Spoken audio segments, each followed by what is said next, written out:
Loki literally off the dome, all alone. The problem with the experience bias fallacy within logic is that the object of isolating a bias out of a personal anchored emotional experience and saying that this is some kind of emotive wall that's stopping us from seeing it all and clearing that with stats is that stats don't really let you know where your path is at.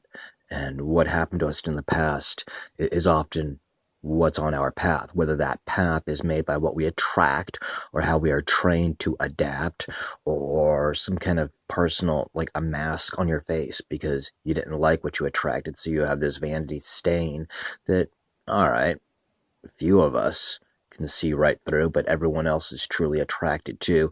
And yet, the same kind of failed short term bombing businesses and relationships and life decisions end up hitting and missing and end up with a revolving door kind of life. I mean, that's all fine and good. I got nothing against that, by the way. I mean, live fast, dream hard, crash out. That's good learning, turning.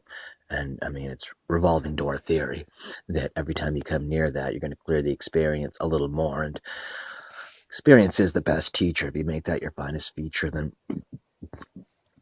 you don't have to hang your head in shame and in glory. That's just Bildungsroman life story. Every single layer adds more to your personal affect.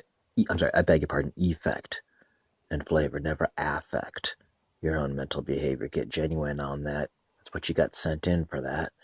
That's why we're truly on each path. Again, whether it's because we're adapted or whether we just continue to attract that which continued to happen before, the cognitive bias of, hey, this was my personal experience, and so this is what I can expect, should still hold some weight in any conversation, in any kind of mental state, only because it's, I think, more probable to roll with what you know is going to be around the corner than what some fucking stats was stacked up by someone else who was fine, a born learner and good on doing the mathematics on that. It's just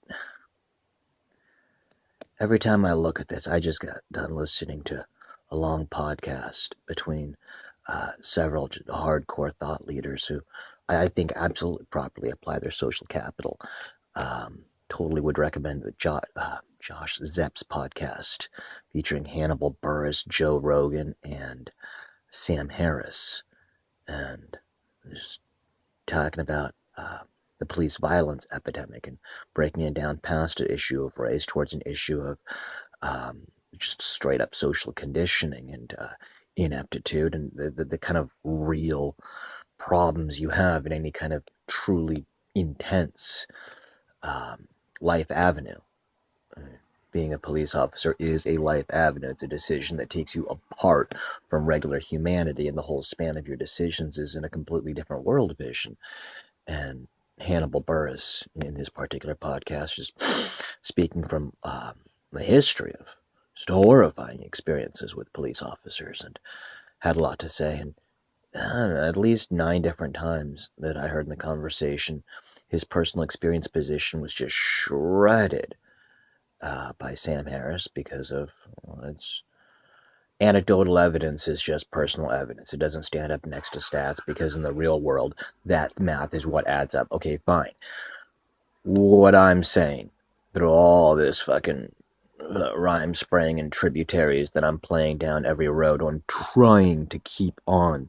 If there's been one consistent theme of this entire fucking stream that I've been spitting out, it's that there is your world and there is the real world. There is what you can expect and there is what is out there. I think it's number 3 or 4 on the list of the 10 logical fallacies that'll pop up. If you just Google logical fallacies, then it's anecdotal evidence. It's one of the top ones. It would be the second of the 7 deadly sins if the Catholic Church decided what logical fucking fallacies were. But thank God they don't, because the Vatican would decide that shit like questioning what you read is a fallacy. Whatevs.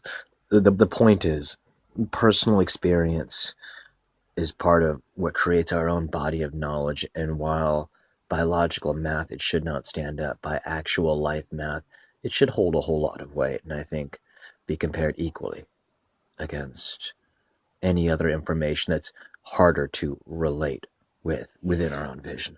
So that's Loki of Literati rambling and ambling about logic again. Peace.